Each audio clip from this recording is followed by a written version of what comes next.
Hello दोस्तों, video में आपका स्वागत है। मैं हूं राकेश कुमार और आप देख रहे हैं GIS NCERT। दोस्तों, आज हम हल करने वाले हैं कक्षा 8 की गणित विषय की प्रश्नावली 11.3 के क्वेश्चन नंबर 6 से लेके क्वेश्चन नंबर 10 तक। इन क्वेश्चनों को आज हम इस वीडियो में हल करेंगे और ये प्रश्नावली हमारी पूरी हो जाएगी, ठीक है। बाकी इससे पहले के जो क्वेश्चन हैं 1 से लेके 5 तक को मैंने इससे पहले वीडियो में हल करके बताया है। अगर आपने अभी तक वह वीडियो नहीं देखी है तो आई बटन पर आपको उस वीडियो का लिंक मिल जाएगा। आप लिंक पर क्लिक करके उस वीडियो को देख सकते हैं, ठीक है। तो चलिए फिलहाल आज की वीडियो को शुरू करते हैं। ये देखिए, यह प्रश्नावली का क्वेश्चन नंबर 6। इसमें दिया गया है कि वर्णन कीजिए कि दाईं तरफ की दी गई आकृतियाँ किस प्रकार एक समान हैं और किस प्रकार एक दूसरे से भिन्न हैं। यहाँ पर हमें दो आकृतियाँ दी गई है और पूछा गया है कि किस प्रकार से ये दोनों एक समान है और किस प्रकार से ये आकृतियाँ भिन्न हैं, ठीक है। किस डिब्बे का पार्श्व पृष्ठीय क्षेत्रफल अधिक है, और ये भी पूछ लिया कि इन दोनों में से किसका पार्श्व पृष्ठीय क्षेत्रफल अधिक है, ठीक। तो चलिए इसका आंसर देखते हैं। ये देखिए, छठे क्वेश्चन का आंसर है। इस क्वेश्चन में हमें एक बेलन दिया है और एक घन दिया है और क्वेश्चन में पूछ लिया है कि दोनों आकृतियाँ किस प्रकार से समान हैं और किस प्रकार से भिन्न हैं, और साथ ही पूछा गया है कि किसका पार्श्व पृष्ठ क्षेत्रफल अधिक है, ठीक है। तो हम लिखेंगे यहाँ पर दोनों आकृतियों की ऊंचाई समान है, इसलिए इस प्रकार ये आकृतियाँ समान हैं, ठीक है। क्योंकि दोनों आकृतियों की जो ऊंचाई है, इसकी भी 7 सेंटीमीटर है, इसकी भी 7 सेंटीमीटर है, तो इस प्रकार से ये समान हो गए, ठीक है। और इन आकृतियों का आकार भिन्न है, इसलिए ये भिन्न है। और चूंकि इन आकृतियों का आकार भिन्न है, क्योंकि यह है बेलन और यह है घन, इसलिए ये भिन्न है दोनों आकृतियाँ, ठीक है। अब हमें क्या देखना है, इनका पार्श्व पृष्ठीय क्षेत्रफल, ठीक है। तो लिख लेंगे जो जो चीज़ें दी गई है। बेलन का व्यास d जो कि है 7 सेंटीमीटर, और इसकी जो त्रिज्या है r जो कि है 7/2 हो जाएगा, 2 से भाग कर देंगे। ऐसे ही इसकी ऊंचाई भी दी गई है जो कि है 7 सेंटीमीटर, इसलिए पार्श्व पृष्ठीय क्षेत्रफल निकाल लेंगे।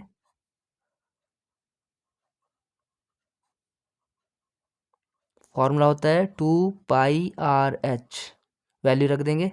2 पाई की वैल्यू है 22/7, r है 7/2, h है 7, ठीक है। वैल्यू रख दी, सॉल्व कर दो। 7 से 7 कैंसिल, 2 से 2 कैंसिल, इन 22 की और 7 की गुणा कर लेंगे आपस में,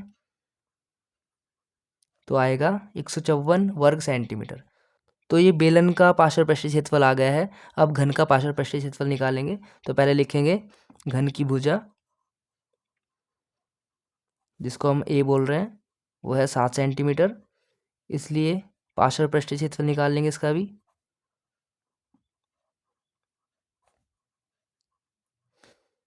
फॉर्मूला है 4a²।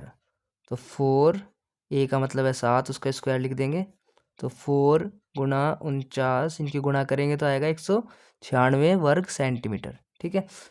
तो यहाँ पे आप देख सकते हैं किसका पार्श्व पृष्ठीय क्षेत्रफल अधिक है, घन का, ठीक है। ये 196 154 है, तो ये अधिक है, तो लिख देंगे अतः घन का पार्श्व पृष्ठीय क्षेत्रफल अधिक है, ठीक है। तो इस प्रकार से करना था क्वेश्चन। अब देखते हैं इसका 7वां क्वेश्चन। अब देखिए, यह प्रश्नावली का 7वां क्वेश्चन। इसमें कहा गया है 7 मीटर त्रिज्या और 3 मीटर ऊंचाई वाला एक बंद बेलनाकार टैंक किसी धातु की चादर से बना हुआ है। उसे बनाने के लिए वांछित धातु की चादर की मात्रा ज्ञात कीजिए। यानी कि इसमें पूछ लिया गया है उस टैंक का कुल पृष्ठीय क्षेत्रफल हमें बताना है। ठीक है, तो चलिए इसका आंसर देखते हैं। अब देखिए यह है 7वें क्वेश्चन का आंसर। इस क्वेश्चन के अंदर एक टैंक दिया गया है, ये पूरा बंद टैंक है, धातु की चादर से बना हुआ टैंक है। तो हमें बताना है इस टैंक को बनाने के लिए कितनी धातु की चादर की आवश्यकता होगी। ठीक है, उसका क्षेत्रफल हमें बताना है। तो जो जो चीज़ें दी गई है वो हम लिख लेंगे। सबसे पहले दिया गया है यहाँ पे बेलनाकार टैंक की ऊंचाई, इसको हमने एच माना है 3 मीटर, ये दे रखा है। ठीक है, त्रिज्या दी हुई है 7 मीटर, तो इसमें एच दे दिया है 3 मीटर, त्रिज्या दे दिया 7 मीटर। तो हमें क्या निकालना है इसमें, इस बेलनाकार टैंक का कुल पृष्ठीय क्षेत्रफल। कुल पृष्ठीय क्षेत्रफल से क्या होगा, पूरा पता चल जाएगा, पूरा कितना इसमें धातु यूज हुआ है। ठीक है, तो लिखेंगे बेलनाकार टैंक का कुल पृष्ठीय क्षेत्रफल। कुल पृष्ठीय क्षेत्रफल का फॉर्मूला होता है इसका बेलन का 2πr+h। ठीक है, इसमें वैल्यू रख देंगे, 2 पाई की वैल्यू रख दी, आर की वैल्यू रख दो, आर की वैल्यू फिर से रखनी है ब्रैकेट के अंदर, और एच की वैल्यू रख दी। ठीक है, अब इनको डिवाइड कर लो, 7 से 7 कैंसिल हो गया, 22 दूनी 44 गुणा 7 और 3 10, तो ये आ गया 440 वर्ग मीटर। ठीक है, 440 वर्ग मीटर आ गया। अतः हम लिख सकते हैं उसे बनाने के लिए, मतलब टैंक को बनाने के लिए 440 वर्ग मीटर धातु की चादर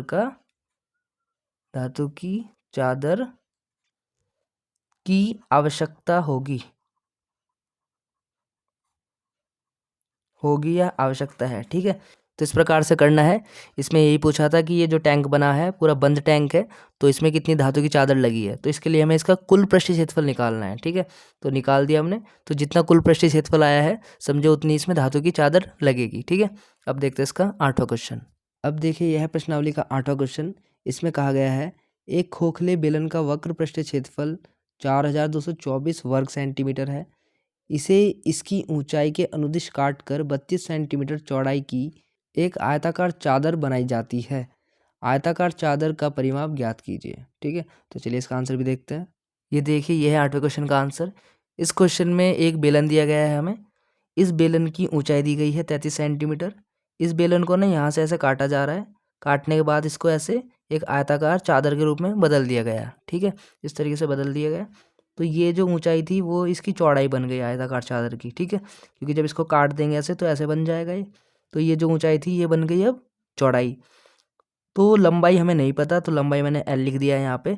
हमें इस चादर का परिमाप ज्ञात करना है। ठीक है, तो परिमाप ज्ञात करने के लिए जो जो चीज़ें दी गई है पहले उसको लिख लेंगे।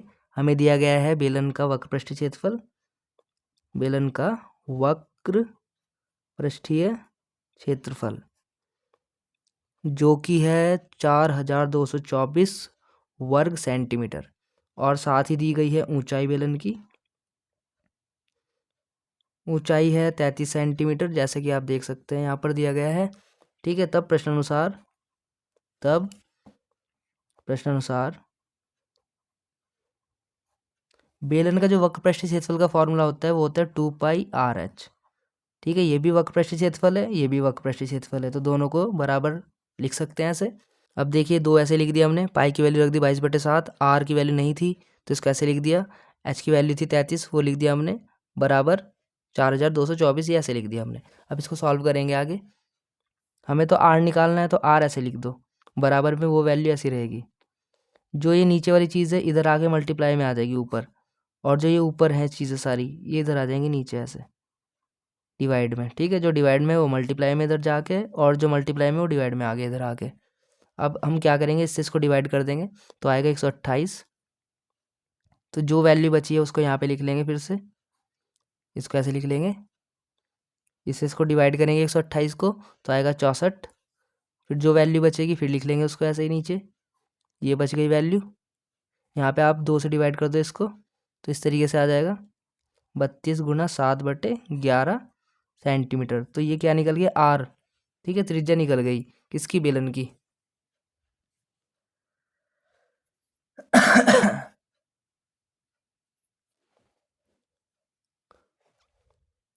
अब हम निकालेंगे आयताकार चादर की लंबाई। तो लिखेंगे यहाँ पे आयताकार चादर की लंबाई L। इसको हम लिखेंगे 2πr। 2πr मैं क्यों लिख रहा हूँ, देखिए यहाँ पे समझना। यहाँ पर आप देखोगे बेलन में ऊपर ये क्या है, एक वृत्त है, ठीक है, वृत्त बन रहा है। तो इस वृत्त की अगर मुझे परिधि निकालनी है तो 2πr का फॉर्मूला लगा दूंगा, ठीक है। और जब मैं इसे काटूंगा तो यही परिधि, ये लंबाई बन रही है इसकी, है ना। जब इसको काट देंगे तो ये जो परिधि थी ये क्या बन रही है, इसकी लंबाई बन रही है। तो मैं परिधि निकाल रहा हूँ 2πr, तो वो परिधि ये लंबाई ही बन जाएगी, ठीक है, उसके इक्वल आ जाएगा। तो इसमें हमने वैल्यू रख दी है, 2 ऐसे ही रहा, पाई की वैल्यू 22/7 गुणा आर की वैल्यू मैंने ये रख दी, देखो पूरी, ठीक है। अब इसको सॉल्व करेंगे, 7 से 7 कैंसिल, 11 से 22 कैंसिल, 2 आ गए यहाँ पे। इन सब की गुणा कर लेंगे आपस में, 2 गुणा 2 गुणा 32, इनकी गुणा कर लो आपस में, तो आ जाएगा 128 सेंटीमीटर। तो इस प्रकार से इस आयताकार चादर की लंबाई निकल गई। अब हमें इसका क्या निकालना है, परिमाप। तो लिखेंगे आयताकार चादर का परिमाप। परिमाप का फॉर्मूला 2 ब्रैकेट में L plus B bracket close, इसमें वैल्यू रख दो 2 ब्रैकेट में L कितना है 128 अभी निकाला हमने, और B 33, ठीक है। 2 ऐसे रहेगा, इनको जोड़ लोगे आएगा 161, गुणा कर लो आपस में, इनकी गुणा करोगे तो आएगा 322 सेंटीमीटर। इस प्रकार से क्वेश्चन हो जाएगा, ठीक है, बहुत ईजी है। अब देखते हैं इसका अगला क्वेश्चन। अब देखिए यह 9वां क्वेश्चन, इसमें कहा गया है किसी सड़क को समतल करने के लिए एक सड़क रोलर को सड़क के ऊपर एक बार घूमने के लिए 750 चक्कर लगाने पड़ते हैं। यदि सड़क रोलर का व्यास 84 सेंटीमीटर और लंबाई 1 मीटर है तो सड़क का क्षेत्रफल ज्ञात कीजिए, ठीक है। तो चलिए इसका आंसर देखते हैं। अब देखिए यह 9वें क्वेश्चन का आंसर, ये एक सड़क रोलर है, रोड रोलर। इसका व्यास दिया है 84 सेंटीमीटर और इसकी जो लंबाई है 1 मीटर है, या 100 सेंटीमीटर भी आप बोल सकते हो। क्या किया जा रहा है, इसको सड़क को समतल करने के लिए यूज़ में लाया जा रहा है। तो इसकी ना 750 चक्कर चलाते हैं सड़क पर। तो हमें बताना होता है कि जब 750 चक्कर ये चल रहा है सड़क पर, तो कुल कितना सड़क का क्षेत्रफल ये समतल कर रहा है। तो सड़क का क्षेत्रफल हमें ज्ञात करना है, ठीक है। तो जो जो चीज़ें दी गई है पहले वो लिख लेंगे। इसमें दिया गया है सड़क रोलर का व्यास यानी कि D 84 सेंटीमीटर, ठीक है। इससे हम त्रिज्या निकाल लेंगे इसकी, R 2 से इसको डिवाइड कर देंगे, 42 सेंटीमीटर, ठीक है। इसकी लंबाई दी हुई है हमें, लंबाई को आप h बोल सकते हो 1 मीटर, या आप इसको 100 सेंटीमीटर बोल सकते हो, ठीक है। अब जब ये रोड रोलर घूमेगा, एक चक्कर लगाएगा, तो ये उतनी ही सड़क का क्षेत्रफल कवर करेगा जितना इसका पार्श्व पृष्ठ क्षेत्रफल होगा, ठीक है। तो पहले हम इसका पार्श्व पृष्ठ क्षेत्रफल निकालेंगे। तो लिखेंगे रोड रोलर का पार्श्व पृष्ठीय क्षेत्रफल, फॉर्मूला है 2πRh, ठीक है। इसमें वैल्यू रख देंगे, 2 पाई की वैल्यू 22/7, R है इसमें 42, H इसमें हमारा दिया हुआ है 100 सेंटीमीटर, ठीक है। सब वैल्यू रख ली हमने, डिवाइड कर लो, 7×42, जो जो वैल्यू बची है उनकी सबकी आपस में गुणा करनी है। फिर इन सब की गुणा करके आ जाएगा 26,400 वर्ग सेंटीमीटर या स्क्वायर सेंटीमीटर। तो जब रोड रोलर एक चक्कर लगा रहा है तो इतना स्क्वायर सेंटीमीटर क्षेत्रफल कवर कर रहा है सड़क का। लेकिन क्वेश्चन में कहा है 750 चक्कर लगा रहा है, तो बताना है कितना है। तो सीधी सी बात है, 750 चक्कर लगाएगा तो इसकी गुणा 750 में हो जाएगी। तो लिखेंगे इसलिए रोड रोलर द्वारा 750 चक्करों में समतल किया गया सड़क का क्षेत्रफल बराबर 750 गुणा ये 26,400, इनकी गुणा कर देंगे। इनकी गुणा करने पे आ जाएगा 1,98,00,000 वर्ग सेंटीमीटर, ठीक है। लेकिन हमें मीटर में आंसर देना है, तो इसको हम क्या करेंगे, डिवाइड कर देंगे अब किससे, 100 गुणा 100 से, क्योंकि सेंटीमीटर को मीटर में कन्वर्ट करने के लिए 100 से डिवाइड करते हैं। लेकिन यहाँ पे सेंटीमीटर का स्क्वायर दिया गया है, तो 100 गुणा 100 2 बार आपको इसको डिवाइड करना पड़ेगा, तब जाके वैल्यू आ जाएगी 1980 वर्ग मीटर, ठीक है। तो यानी कि जब रोड रोलर 750 बार चलेगा, घूमेगा, तो 1980 स्क्वायर मीटर क्षेत्रफल सड़क का कवर कर लेगा वो, ठीक है। तो इस तरीके से करना था। अब देखते हैं इसका 10वां क्वेश्चन। अब देखिए ये प्रश्नावली का 10वां क्वेश्चन और ये इस प्रश्नावली का आखिरी क्वेश्चन भी है। इसमें कहा गया है एक कंपनी अपने दूध पाउडर को ऐसे बेलनाकार बर्तनों में पैक करती है जिनका व्यास 14 सेंटीमीटर और ऊंचाई 20 सेंटीमीटर है। कंपनी बर्तन के पृष्ठ के चारों ओर एक लेबल लगाती है, जैसा कि आकृति में दर्शाया गया है, आप देख सकते हैं। यदि यह लेबल बर्तन के तल और शीर्ष दोनों से 2 सेंटीमीटर की दूरी पर चिपकाया जाता है तो लेबल का क्षेत्रफल क्या है। हमें इस लेबल का क्षेत्रफल ज्ञात करना है सिर्फ, ठीक है। तो चलिए इसका आंसर भी देखते हैं। अब देखिए यह 10वें क्वेश्चन का आंसर। इस क्वेश्चन में कहा गया है कि एक दूध पाउडर का डब्बा है, ठीक है, और ये डब्बा बेलनाकार है जिसकी ऊंचाई दी हुई है पूरी 20 सेंटीमीटर और व्यास है 14 सेंटीमीटर। इसमें यहाँ पर एक लेबल लगा हुआ है इस तरीके से 2 सेंटीमीटर यहाँ से नीचे, ऐसे इधर से भी 2 सेंटीमीटर ऊपर, ऐसे गैप पे एक लेबल लगा हुआ है। तो हमें इस लेबल का ही क्षेत्रफल बताना है, इस लेबल का क्षेत्रफल कितना है, ठीक है। तो जो जो चीज़ें दी गई है वो लिख लेंगे पहले। बेलनाकार बर्तन की ऊंचाई 20 सेंटीमीटर, तो हमने लिख लिया बेलनाकार बर्तन की ऊंचाई जो है 20 सेंटीमीटर हो गई, ये हमने लिख लिया। फिर लिखेंगे हम इसकी त्रिज्या r जो कि है 7 सेंटीमीटर, क्योंकि 14 तो इसका व्यास दिया गया था तो 2 से भाग कर दिया तो 7 सेंटीमीटर त्रिज्या निकल गई, ठीक है। अब लेबल की ऊंचाई देखेंगे। अब लेबल की ऊंचाई को h मान लिया हमने, ठीक है। लेबल की ऊंचाई कैसे निकालेंगे, पूरी ऊंचाई तो है 20, देखो है ना, इस 20 में से 2 इधर से माइनस कर देंगे, 2 इधर से, यानी कि 2 + 2 करके ना पूरे में से माइनस कर देंगे ऐसे, तो आ जाएगा 16 सेंटीमीटर। ये निकल गई लेबल की ऊंचाई, ठीक है। अब हमें निकालना है लेबल का पार्श्व पृष्ठीय